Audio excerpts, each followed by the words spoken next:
think I silenced all my beepable things. Oh, your beep. Let's hope. For a second, I thought you were going to say all my beepables, which I thought was really. Oh yeah, all my beepable. It's good, but beepable things is also hilarious. That's so great. I love it. I'm going to start calling them my beepable things.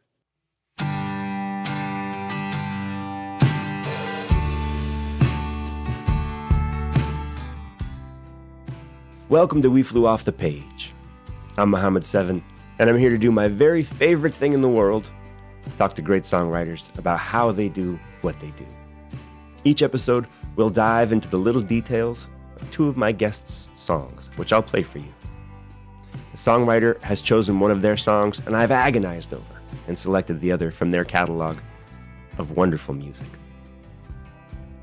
Today's show is sponsored by Apologies. Apologies can be hard to find and are often out of stock. Sometimes when you open up an apology, you discover with disappointment that it was only half full. Other times, you think someone has an apology for you, and it turns out they expected you to have one for them. Some of us give too many away, and others of us hoard them because we're scared to let them go. Good news is that apologies are back in stock and ready for use. Sometimes an apology is a gift you give another person so they can move on with their lives, and other times it's a gift you give yourself so you can move on with yours. I'd like to thank Apologies for sponsoring today's show, and as a wise, anonymous internet meme once said, I don't want to end this year on bad terms with anyone. Apologize to me. All right, my guest today is Antje Duvekot. Over the last 20 years, Antje has put out 9 albums, toured the U.S. and Europe extensively, making her a mainstay on the folk circuit. She took home the grand prize in the John Lennon Songwriting Competition, the prestigious Kerrville Folk Festival Best New Folk Award, and a Boston Music Award for Outstanding Folk Act. Her most recent album, 2023's New Wild West, marks the pivotal juncture of midlife and represents a new rung on the ladder of healing from trauma. Antje Duvekot, welcome to We Flew Off the Page. Hey, nice to be here at last. So, Antje, you and your mother moved to Delaware from Heidelberg, West Germany at age 13. Yep. And I'm curious about your experience as a songwriter who is also a German heritage immigrant. Now, for listeners who want to know more about your early life, I'll encourage them to listen to your 2023 interview with Cindy Howes on the Basic Folk podcast. You two are old friends, and in that interview, you dive into a lot of your personal and family history. So I'll link to that in the show notes for people who want all of that backstory from you and haven't heard it already. But I'm curious about a few things. First of all, do you ever write in German? I can, and I have a little bit, but it does seem like a little bit of a, it would seem like purposefully handicapping yourself, because my German, honestly, is not as good anymore as my English is by now, so it would be like writing in my less strong language. So I guess it wouldn't serve the poetry particularly, but just for kind of the flavor of it, I have written a couple of songs in German. Yeah, but none of them are released as my main music, which is about the lyrics, and also it would be nice if people understand it. So if it's in German, that also hinders things. Right. But I love singing in German. It was my first language, so I learned singing in German. So it feels still very grounded to me, because it was my first singing language. It's lovely. What was it like? So my understanding was when you first moved to the U.S., you were not fluent in English. Is that right? No. And it seems like you started writing songs relatively soon after you moved here. Is that also the case? Yes, true. So what was that like then? Because now your English is so much better than your German. It's not really so much of a question which language you write in. But I'm curious about those early days. I guess I'm trying to put myself in your shoes. And to me, that sounds intimidating, to write in a language that is newly the language that you're speaking. True. I think my influences were singing in English. So I arrived here as a teenager, and that's when I discovered John Gorka and Alice Paul and Darrell Williams and singer-songwriters like that. But it's true, my language wasn't so good yet, so I didn't necessarily understand everything they were saying. But it's the music that spoke to me, the style and the sound and the intention. So I love that music, so I did want to emulate it. But it's true, my English wasn't that good yet, but I was emulating these English-speaking songwriters, so I chose that language. But I recently listened to my very first album, and there's a song called Water Stains, and the chorus goes, "It's cold between these pillow sheets tonight." And like, that's not a thing. People don't say pillow sheets. Like, so I think I did have a funny way of using English because I didn't quite have mastery of it. But then people usually credited me for being so poetic because I didn't know how to say things right. They're like, "Oh, I love how you say things a little different," like as if it was some kind of like a poetic choice, but it wasn't necessarily. That's great. It's true. Pillow sheets is delightful. Like I have never heard that, but it's nice. Somehow pillow sheets is nice to hear. It really does sound like. Yeah. So yeah, my early songs were still, rough, the language. I was born here in the U.S., but I'm a first-generation immigrant, with a name that most people here see as foreign. When I started writing songs, I was flummoxed around how to represent myself. There was nobody in my eyes like me making American music. And, I was plagued by a set of questions like, for example, I think most centrally, who's going to care about the voice of an Iranian American? It really kind of stopped me in my tracks. And I had the sense that I could try to assimilate. I could try to change my name to something that didn't sound so foreign, or I could try to play music. I could sort of try to copy the music that were my inspirations, that I was music that I was around. But I found assimilation very difficult. And in the end, I spent. Oh, go ahead. No, I was going to say, did you kind of just like resign yourself to creating a new category for yourself, like pave a new first, like, or yeah, no, that's exactly. I love that was your question, because that's exactly what I did. I spent decades chipping away, painstakingly, figuring out my musical identity. Sometimes I think of it as that I invented a genre. Sometimes I call it Iranian Americana. Oh, good, I love that. Thank you. And but anyway, I'm just so anyway. All that to say, I'm curious. If you had a similar experience as a German woman writing and performing for American audiences, or did it not happen that way for you? That's so interesting. I had no community here, so I really came as a solitary German. So I really wasn't really able to maintain my German culture. It was something that was just in the past for me because there was no one else to practice it with. Like, I think culture you kind of have to practice in community. So I basically just, I think I did kind of bury my origin.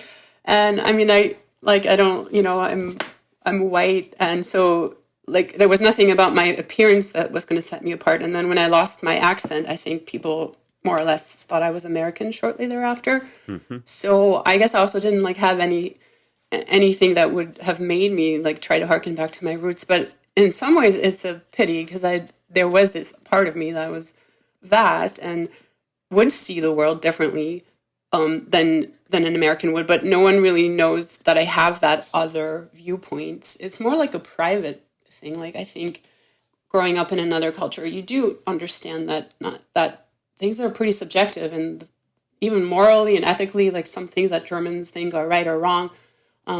So I think that gifted me with the ability to see a lot of issues from both sides or various sides, or to understand that a lot of it is peer pressure and culture and not necessarily an innate truth. I think I carried that knowledge with me. So for me, that's the biggest gift of being bicultural, is just to be aware that the one way of doing things is not in any way universal. It's more arbitrary. Yeah. But yeah, I wouldn't say I brought any of my Germanness into my music. I just wouldn't know I wouldn't be able to point to a single thing, to be honest. I pretty much assimilated quickly. Yeah. I mean, I'll say I think I very much would have done that myself if I had been capable. And somehow, in spite of being American born, somehow I was just very bad at it.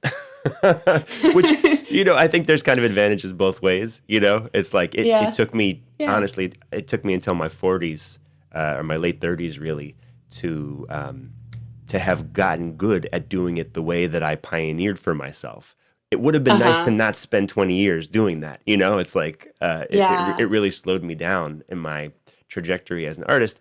On the other hand, I did kind of a cool thing. It's so it's interesting to me. It seems like there's there's sort of advantages and disadvantages both ways. Yeah, I think that's true. Yeah.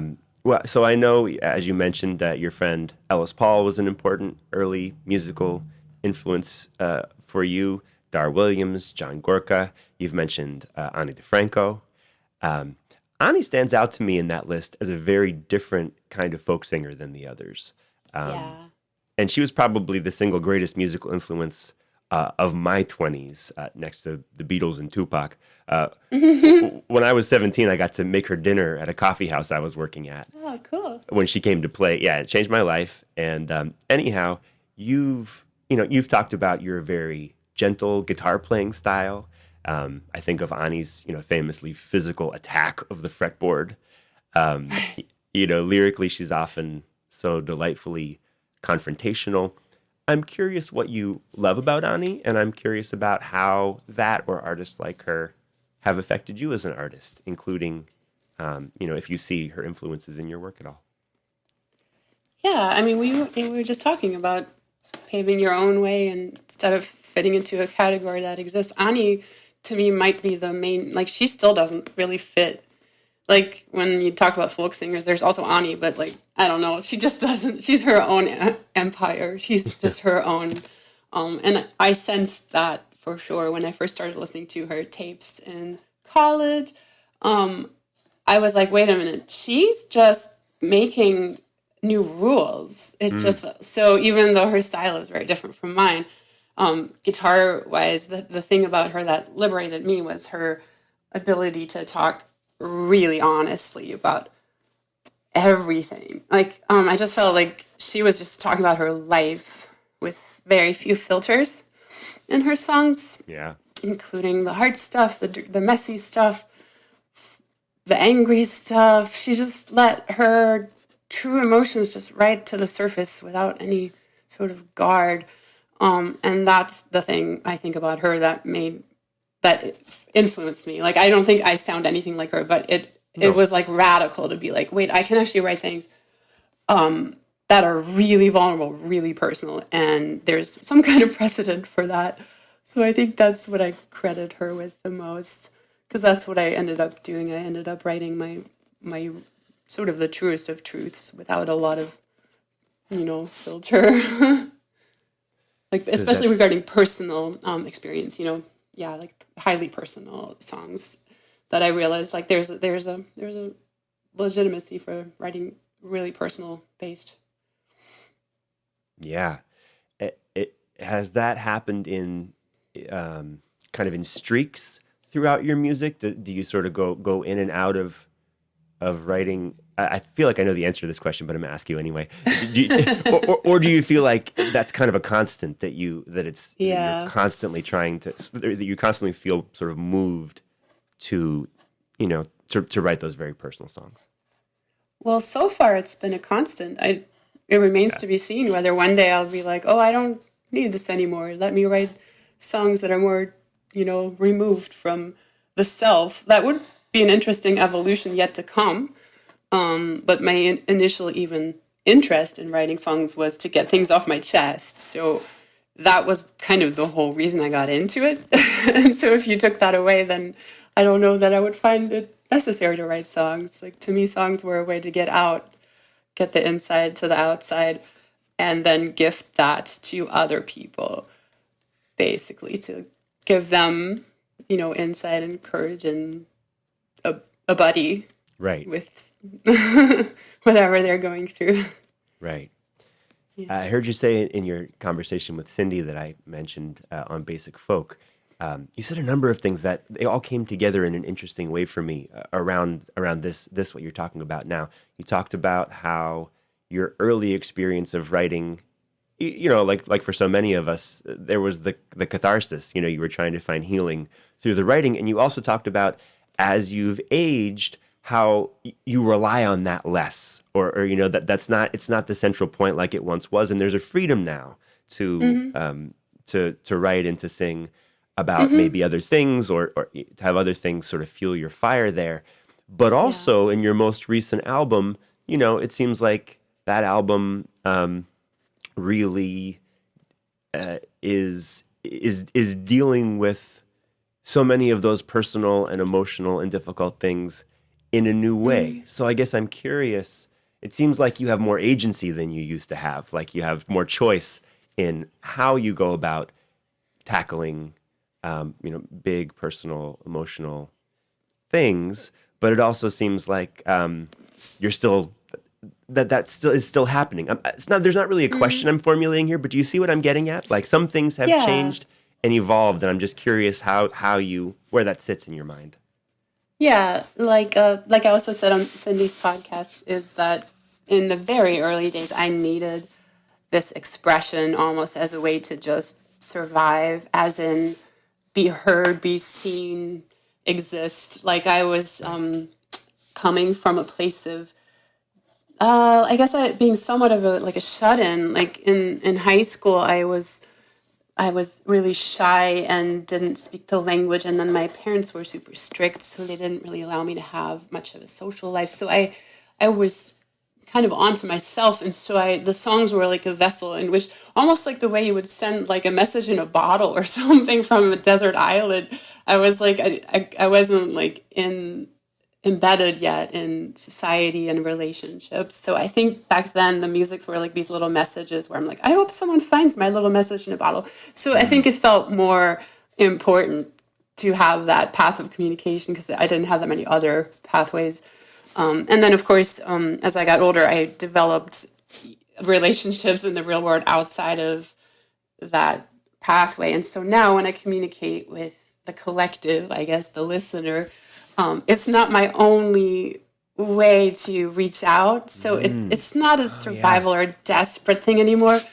That said, I still have the same mechanism where I do still feel like the songs are like documents of my own evolution. So it's still the same thing in some other ways. Like I don't need it as much anymore, but I'm still doing the same thing. I'm still expressing where I'm at. And so like, I think that's really beautiful about art. Like you can watch someone evolve if they're just self-documenting, I guess. It sounds navel-gazy to some people, but I like it. I think I really like the kind of like self-aware, self-analytical process of art.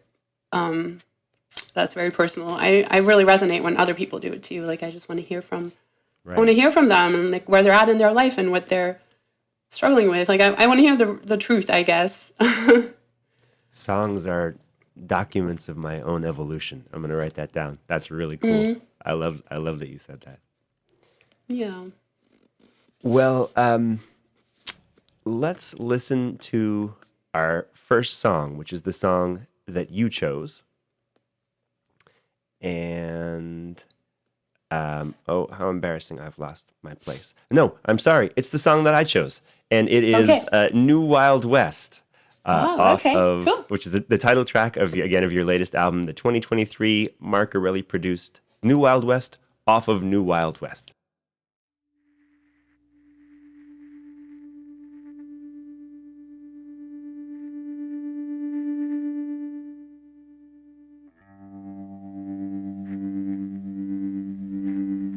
Hey, Alexander, you got a look on your face like a cowboy without a steed.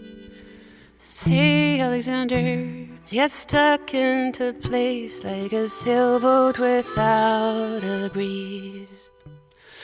Ooh, Alexander, the name of the game has been changed and you don't know why.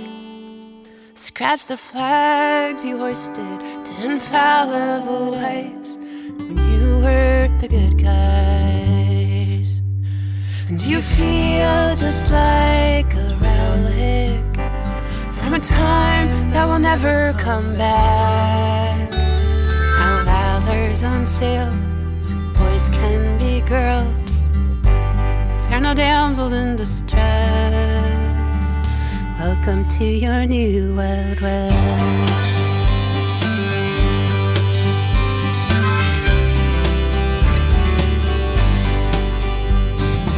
Change, Alexander, it will sprout from below with the tact of a patient pawn.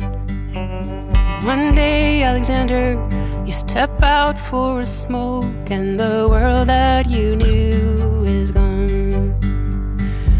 Ooh, Alexander, you commanded the stage in the age of the Marlboro Man. Back when the world contorted itself as your prize, you were the good guys.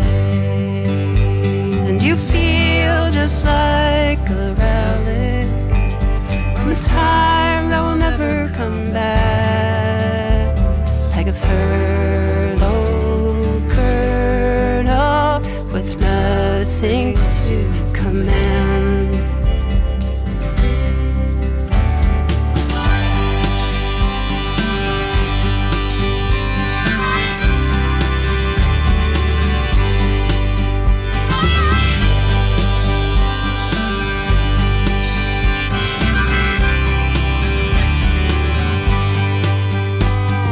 Room with the elephant before you were irrelevant on your guaranteed square in the game of musical chairs. You were never unkind, were just willfully blind when you were blessed. But welcome to your new Wild West. You feel just like a relic from a time that will never come back, like a furloughed colonel with nothing to command.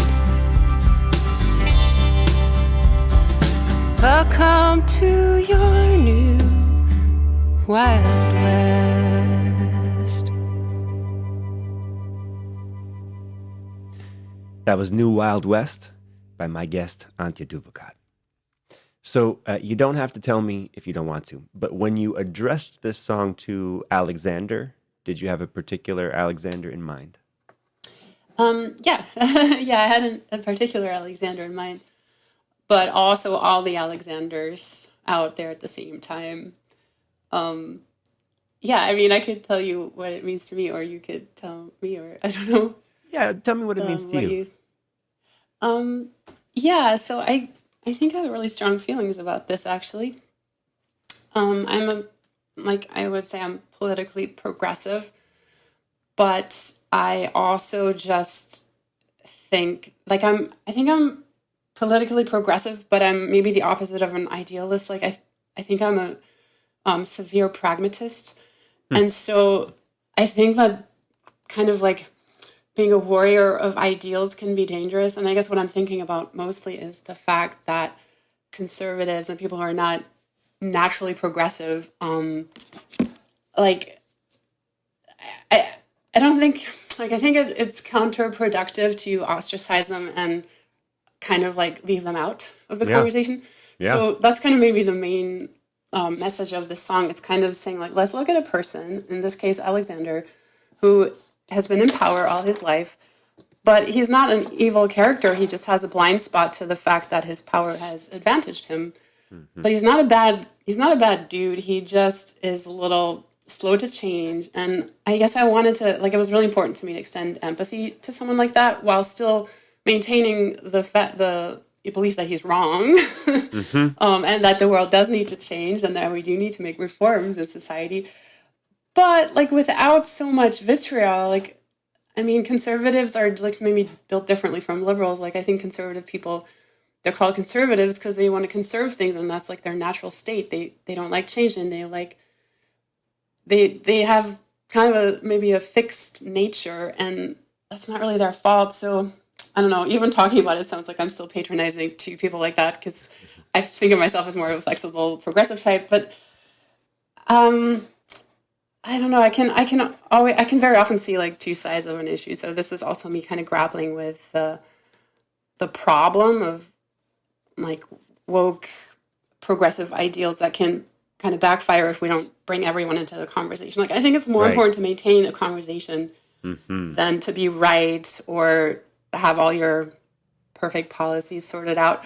But it's really hard to write about that because also in my world, I guess I was a little nervous to write about that because I'm extending benefit of the doubt to someone who some of my more kind of far left compatriots would think is evil or ill-intended. And so I just wanted to counteract that message just for sheer pragmatism. Like Yeah. if we come at each other with just like thinking the worst of each other, then we're going to get nowhere. So I guess Right. that was, yeah, but it is about a certain person too. It's like, wow, you're really struggling with this change thing because you have always had it good and you just don't really understand what it would be like to be disenfranchised. Like you think everything's fine. Everyone's fine. It's Right. good the way it is. So there is also a little bit of that push, like, Alexander, you idiot. Wow. This very, I hadn't quite grasped all of that from the song, and I appreciate you laying it out. It makes the song even more interesting to me because, you know, one of my, I guess, identities as a songwriter is as a protest songwriter. So I spend a fair amount of time in the world of, you know, songs that are trying to make some kind of a statement, a political statement. It's rare, I think, to find a song where somebody is both criticizing and reaching for a person at the same time, or you know, and that's what you've done here Yeah. in kind of a lovely way, in a totally lovely way. And I also had never, I never quite thought of it this way, but I guess for us as songwriters, you know, you were saying kind of the conversation is your priority, that we keep the conversation open.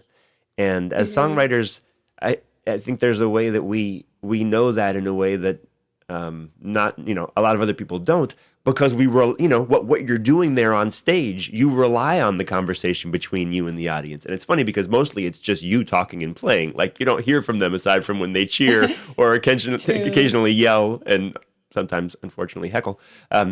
Otherwise, you don't hear from them. Right. But we're so aware that there's a conversation going on, and that if we ignore the conversation, we've lost our way as a writer and as a performer. So anyway, that's very interesting to me that you've done this. Thanks. And I mean, a lot of artists are really good at inhabiting the gray area. So that's kind of what I'm trying to do as well. Yeah, Like, yeah. you really have. Well, I I really enjoyed what felt like some decadent lyrical choices you made. Like, for example, like a furloughed colonel with nothing to command. It's rare and nice when a writer gives you a rhyme you've never heard before. And furlough does not rhyme perfectly with colonel, but it's a very satisfying rhyme. Furlough, colonel really does fit perfectly. And Thanks. I'm a sucker for internal rhyme or that kind of like nesting of words. totally. Thank you. It's also fun how those words look on the page. Like furlough ends in a GH, and colonel has that, you know, mischievous L in the middle. So they look even more more incompatible than they sound. But you've married Right, them. because the English language and the spelling is so strange. It's so strange, totally. But you've married them nicely. And then in that next phrase, in that room without the elephant, before you were irrelevant, another rhyme I've never heard before. But it's almost Dr. Seussy. Like it's fun to say and hear, you know, in a song that is not really silly at all, but it just has a Right. little bit of silliness to it, which is really, I enjoyed Oh that. yeah, thanks. It is a bit of a caricature too of Alexander, so that fits that it makes it a little bit like fun, I guess. No, totally right. It's sort of teasing almost. It Has is, an yeah, element. it's teasing a little bit, and then it's also like, oh, he's feeling left behind. So yeah, it's like Wow, that's so interesting to me. It's so sophisticated as a songwriting technique. I feel like to give the words the quality that you're imparting on the subject of the song. It's like, wow, that is really cool. thank you. Yeah. Also it's one thing to say something important in a song, but to add another layer, and say it in a way that brings delight. Okay, I'll stop talking about that one. Thanks. I enjoyed That's that. to me is the fun part of writing songs. Maybe to you as well. You have your message, but then you also have this like internal chance to decorate, and Yeah. like I love making it like just keeping on decorating on the inside until every line has its own like merit rather than just promoting the story. I don't know. It's fun. It's fun to me Internal to chance craft. Yeah. Internal chance to decorate. You're dropping all these gems that I'm going to have to write down when I edit this episode together. I have to remember that. I really like internal chance to decorate. Okay. Well, now did you have anything else to say about New Wild West? No, I'm actually glad you picked that one. Oh. I forgot about that. It's really weird when you're listening to your own songs back. You're like, oh, that song.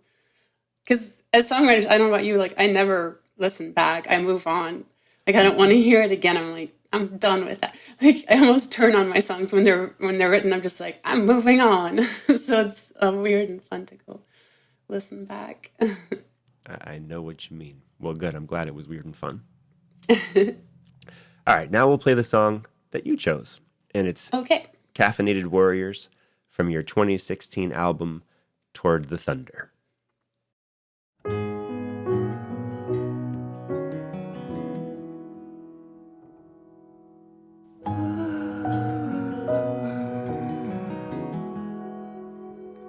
I settle in rooms permeated by the stories of a million strangers.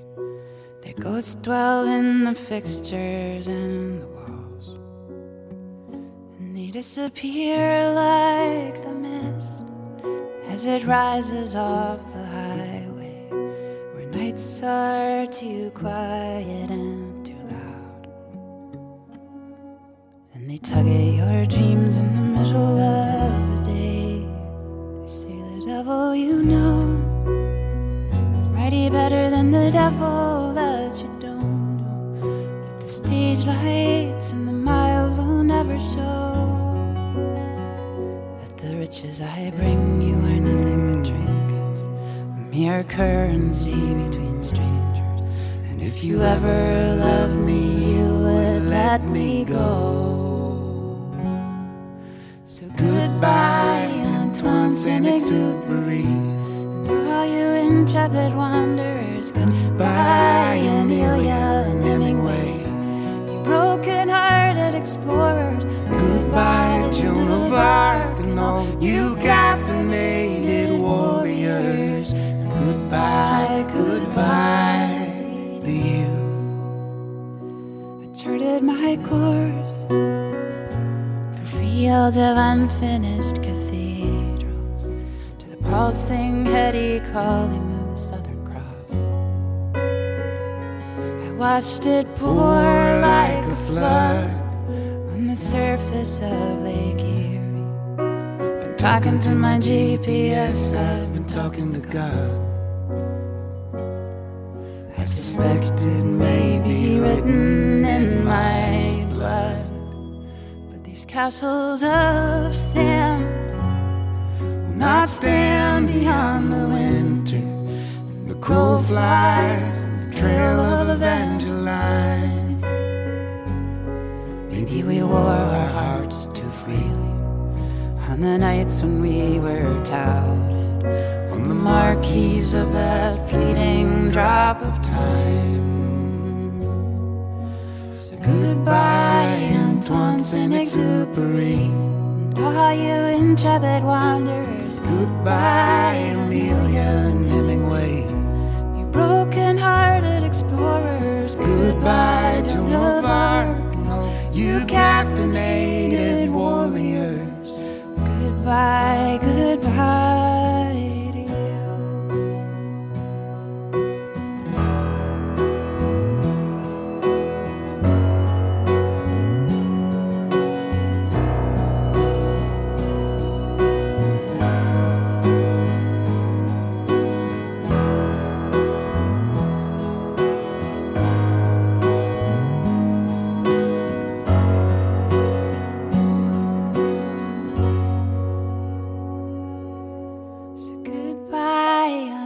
Saint-Exupéry, and all you intrepid wanderers. Goodbye, Amelia and Hemingway, you broken-hearted explorers. Goodbye, Joan of Arc, and all you caffeinated warriors. Goodbye, goodbye to you. So goodbye, Antoine Saint-Exupéry, all you intrepid travelers. Goodbye, Virginia and Woody Guthrie.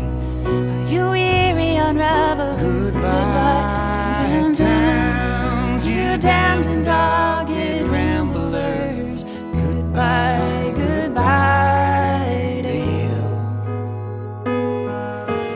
Goodbye, Hank Williams, and you damned and empty-handed gamblers. Goodbye, goodbye,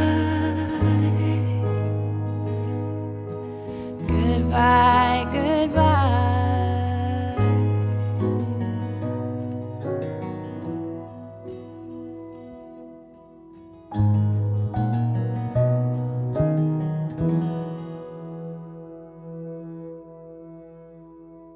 Again, that was Caffeinated Warriors by my guest, Antje Duvekot. Antje, why did you choose this song for us to talk about today? To be totally honest, it's mostly that I'm just happy with how it came out in the studio. Like sometimes songs reach their full potential in recording, and I really like how it came out. Sean Mullins, he's a singer-songwriter from Georgia. He plays guitar and sings on that, and I just love what he did on it. And it was really fun having him in the studio. So I guess it's just like I had really fond memories of recording that song, and I was kind of proud of the melody too. Like it's kind of a soaring chorus. So I think I just like that song.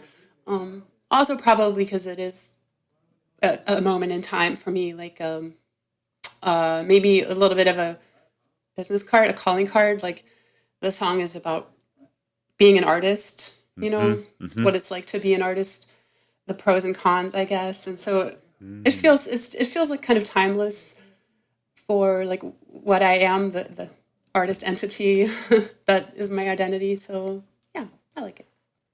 Yeah, that makes sense.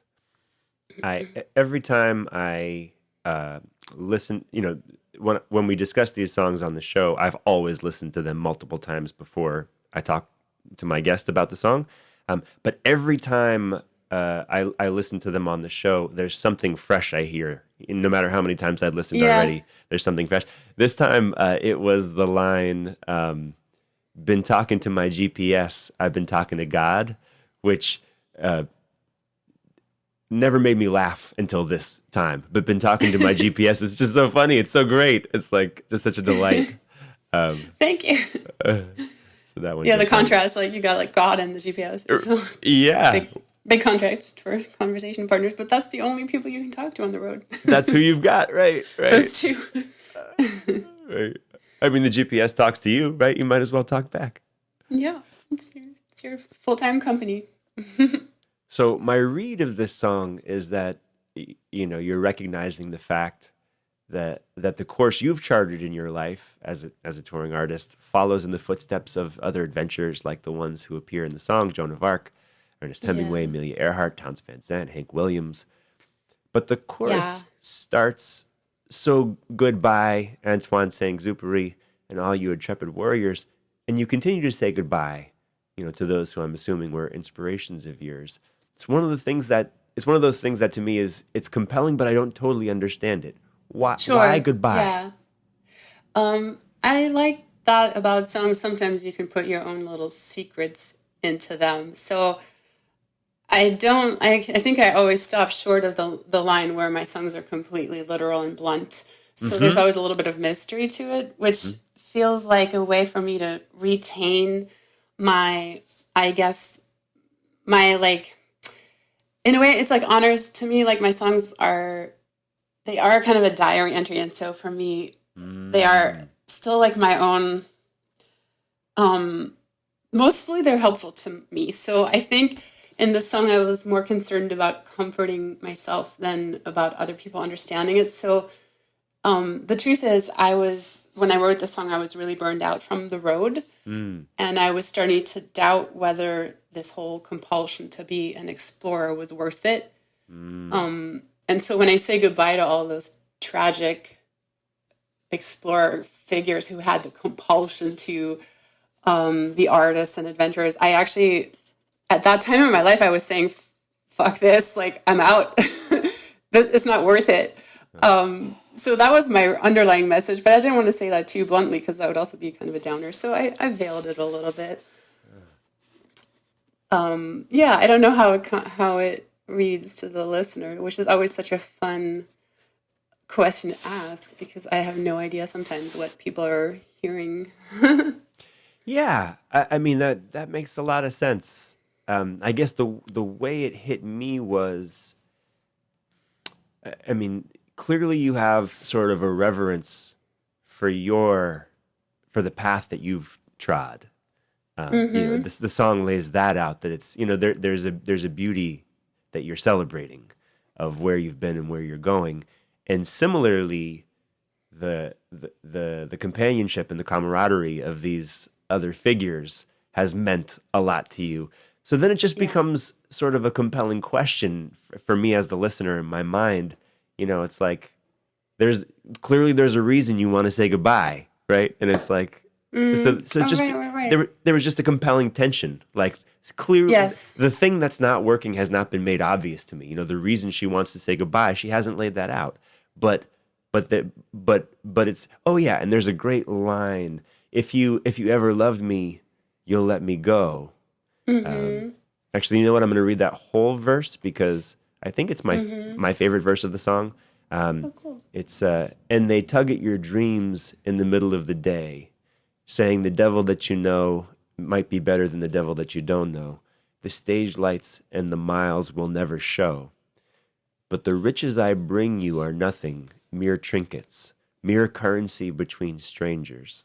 And if you ever loved me, you'll let me go. To me, the goodbye, that line, if you ever loved me, you'll let me go, sort of summed up the feeling I had about the goodbye. It's sort of it's the tension between how sometimes in order to, sort of be true to love, you have to be true to yourself.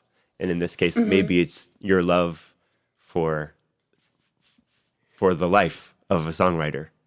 Yeah, and it's kind of a catch-22. Like I feel very connected to the other people, like like Townsend Zan, Joan of Arc, and Amelia Earhart. I feel very connected. Like they're kindred. They're like my tribe. So I feel like I understand them very well. But there's also kind of a heaviness of being the artist or the explorer because typically those kind of people are also more sensitive. They're like the barometers of society. Like they're receiving like maybe more information sometimes than the average person, which can be also really heavy. So I'm kind of trying to like honor the explorer and also maybe admit or call awareness to the fact that it's not super easy to be that person because it's a life of like loss and but it's also very exciting. Like it's an experience driven life. Like when I wrote that song, I was on the road all the time and it's a compulsion. Like I can't stop. I'm always going to be making songs out of thin air and live this kind of abstract life. And I'm always going to crave novelty and experiences and adventure. It's a compulsion, but there is like that flip side, which is that you can burn out temporarily. To be honest, like that, I wrote that song in a temporary moment of burnout, which has passed. I'm completely over it. Like Good. I ended up just having to create more balance. Like I was on the road too much, and that's where that song came from. I was like, I have no balance. I'm floating into space. So what I did is I stopped touring so much, and then I found my way back to the love of being an artist, but it had to come back into balance. So that's, I guess, just an example of how I just process my every moment in life. Like a song isn't a be all end all. It's just a moment where you were at. And that's what I like about like just documenting, like, this is how I feel today. I'm going to make a little marker along the road. That is a song. And it's not a forever thing. It's just a moment.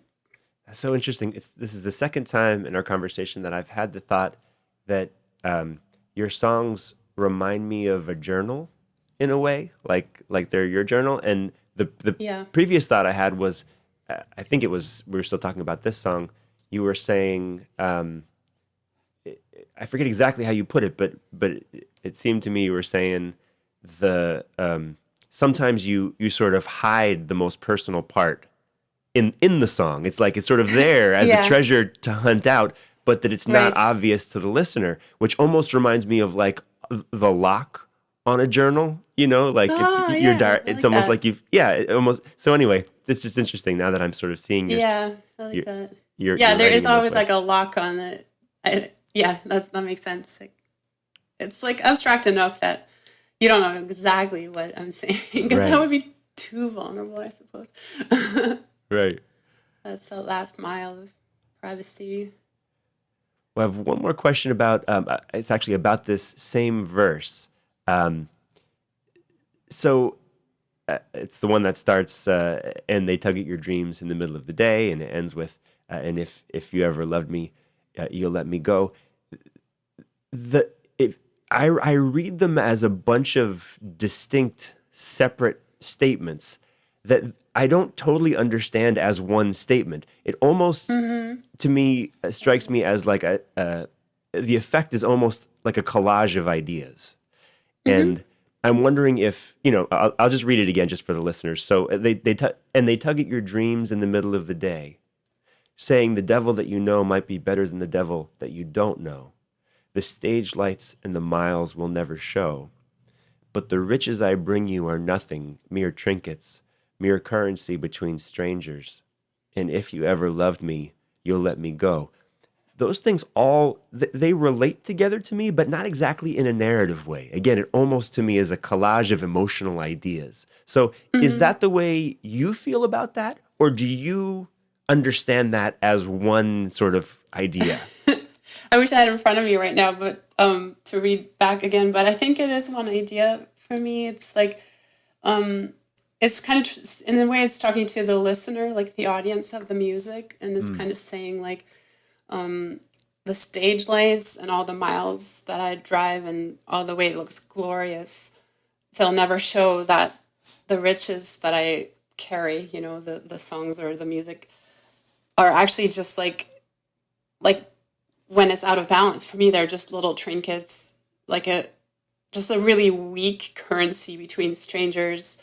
And if you ever loved me, you would let me go. So I guess in this particular moment when I was really burned out from the road, I was kind of feeling like people don't understand that this thing that seems like a big, profound gift to them is actually maybe kind of wearing thin for me, the performer. So I am talking directly to the listener about like, because I think a lot of people also like maybe glorify the road life and the artist lifestyle. They think, wow, they've really got it made. They're so talented. And I guess I wanted to push back and be like, like it's not as like if you don't have the main meal, like a home and a home base, a community, then all this is just it's too thin. You know what I mean? But I say all these things always veiled in metaphor. I really like metaphor. So it gets to feeling like just random little pictures, which I like that because then you can also fill in your own interpretation. Right. Again, from your conversation with Cindy, I learned that sort of you live your life in metaphor, that you see almost everything that way, it sounds like. Yeah, and it allows you maybe to put in your own things. It's a little bit more open, like the gray area of it all. I like. No, I like that too. That's interesting. So, my last question then is, since this was a time of burnout and you have fully recovered from that time of burnout, are there new songs that are rooted in your new reality? Yeah. It's so funny. Songs don't lie. Like Right. wherever I'm at, truly, I think that's what comes out. And that time in Caffeinated Warriors really was just I was so out of balance. I was on a booking agency that was pressuring me to make a certain minimum, gross a minimum every year. So I felt like I was kind of forced to be on the road all the time, or they would like drop me. It was kind of like, are you in, are you out? And but it wasn't my choice to be on the road so much, and that's when I lost the balance, and that's when I started to no longer feel gratitude or any joy from being an artist. And then lucky enough, they dropped me, which at the time I was like, oh no, my agency dropped me, but it was actually the best thing that ever happened to me because then I was able to step back, tour less, not work so hard at single-mindedly pursuing like fame and success, but rather actually figure out like, how can I make this job work for me? And that's what I've been doing since. And it's just incredible because now that I have that balance and I have a home life, I feel like it's an utter privilege to perform and write songs. It's completely changed my relationship to the actual activity. Like I feel honored. I feel lucky. I pinch myself. I get to be a singer-songwriter. Like it's, and I used to hate it. It's all about balance. It changes how the thing affects you. And I guess we all have that challenge in our lives. We have to create balance or otherwise the thing's going to topple over. So my songs right now are very full of gratitude. It's sincere. Like I'm just so grateful. And I think it's showing in my newer songs. They're just more, I guess, positive. Glass is half full. And that's a direct result of my own personal evolution. So I can't lie, it's like, if you want to see how I'm doing, just listen to my latest song.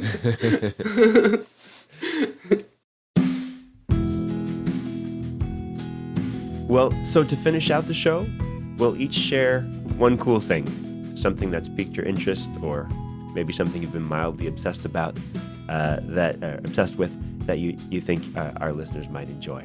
Would you like to go first or me? Since I still don't have my cool thing, you should go first. Okay, sounds good. Well, mine is a 2023 book by a woman named Anne Napolitano called Hello Beautiful. It's about the lives of 4 sisters who grow up in a working-class immigrant Italian neighborhood in Chicago and follows their lives from the 1960s to the early aughts. I loved this book. It does such a gorgeous job of showing how these 4 women are indelibly knitted together, but then she also takes you on this journey where each woman has to fight to live her own authentic life, but in order to do that, she has to challenge the agreements that bonded her to her sisters in the first place. I just had a lot of heart and warmth, but didn't shy away from the really hard things that we have to contend with in our lives. My wife read it first, and we both adored it. So highly recommend. I love when you can share. I love when you can share something like that with someone that also loves it. It's so sweet. Yeah, because then once you've both read it, you get to talk about it. Yeah. all the minutia. Antje, what's your one cool thing? Okay, so we're going more like, okay, I got it. Initially I was going to say, like, I think this is really cool how some people dedicate their whole lives to making the world better and they create better policy. But you can do that. I'm going to go small. Okay, because all right. actually I'm going to go with my favorite podcast. Oh, great. It's called Conan O'Brien Needs a Friend.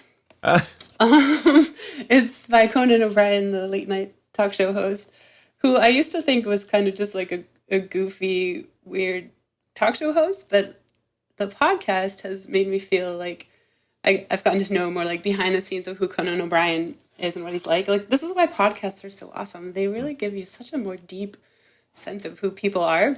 I love the format. So during the pandemic, I got really obsessed with that podcast because it's funny. So I needed that, during the pandemic. But I also really admire the way Conan O'Brien conducts interviews. Like, he's incredibly funny, but incredibly humble and self-deprecating. So it's kind of my brand. Like, I love the idea of self-deprecating. So it's just a podcast that gives me continued joy. I've never listened to it, and I really look forward to it. I love a funny podcast. It sounds great. Yeah. That has some depth. Yep. Well, Antje Duvekot, thank you so much for joining me today on the show. This was delightful. Likewise. Thanks so much for listening so closely and good questions and everything. Thanks for having me. Where can people find you, and what else do you have to tell folks about what you've got going on? So I do still tour nationally, so wherever you are, hopefully I'll come through your town eventually, and all the information is on an old school website, which is my name. So I'm at antjeduvekot.com. That's where you can find my shows and all my latest information. I could spell it, or you can maybe pop it up there. Spell it. Okay, my name is ANTJEDUVEKOT, and it's just that whole name which there's no other, so you'll find me. Wonderful. Thank you, Antje. I'm Muhammad7, and you can find me at Muhammad7.com. That is MUHAMMAD and SEVEN, like the number. You can find music, tour dates, as well as how to get in touch if you're interested in songwriting, coaching, or lessons, which I offer. You can become a patron via the link in the show notes. Oh, and Antje has a Patreon page as well. Don't go ahead and have a look at her page, which is wonderful. Mine is also there. Both of these linked in the show notes and in all of the link trees. I'll leave you today with this quote from Paul Simon, who said, "In songwriting, it's very helpful to start with something that's true. If you start with something that's false, you're always covering your tracks. Something simple and true. That has a lot of possibilities. It's a nice way to begin." All right, folks. I'll see you back here next time on We Flew Off the Page.